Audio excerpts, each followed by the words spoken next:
where I was diagnosed with dyslexia when I was 10. Yeah. And I think that when I was in junior school, especially before I had that diagnosis, I think I struggled with, why is my reading so far behind my classmates? And I think that probably that sort of low self-confidence came in very early, and it's probably stuck with me throughout, where I am now.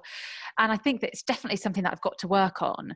And I've definitely spoken to people about, when the doubts come into my head, I need to visualize somebody saying it to me, and visualize basically shutting the door on them, which is very rude. But, they're saying mean things in my head, so I've got to shut the door on them. So I'm trying to work on that visualization. But I think it probably did start from when I was a lot younger, and I didn't understand why my reading was so far behind. And I think especially in junior school, there's so much kind of reading out loud and reading out to the class, that for me, that would keep me up at night worrying about, oh no, tomorrow we've got to read out loud.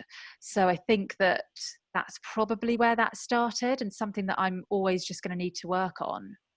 There was something interesting you just said about someone telling you about when you do have those feelings of self-doubt, to picture someone saying it to you and shutting the door on them, which is, I find really interesting, because A, obviously it's a really easy way to deal with it, but B, I approach it the other way. So I always approach it with, instead of fighting off the feeling of the self-doubt and shutting the door on it, like you said, to me, that just causes more friction in yourself, because you're constantly pushing away from it. And the harder you push away, the harder it pushes back. And you're constantly having this battle of push and push back, push and be pushed back. Okay. Whereas Yeah. if So you, what, do you welcome the voice? You open the door for it? I open the door, I welcome it into the room, because you the way don't. because the way that I see it is the self-doubt isn't separate to me.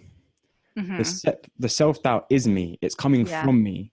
So it's a part of me. So if I try and push that part away, I'm pushing a part of myself away that wants to come back. So if I accept that, it's okay, it's cool. It's fine to have self-doubt. It's absolutely fine. It's a normal thing. We're human beings. I've experienced things. I've had situations where self-doubt is going to be there. So it's fine. And then I feel more at ease to be able to allow the self-doubt to pass, and I can get on with whatever it is I'm trying to do, And I feel because I get it, every time I go and sit down to record, I'm geez, what are we going to talk about? Is this interview going to be good enough? And I just think, no, it's normal to think about these things. I'm sure, the best athletes in the world, before they go and step into a race, like Lewis Hamilton, for example, he'll be having doubts about something. It's a completely thing. So if I can accept that into my life, into that moment, it helps me be more at ease with, okay, the self-doubt is a part of me, but it's going to come with some confidence as well.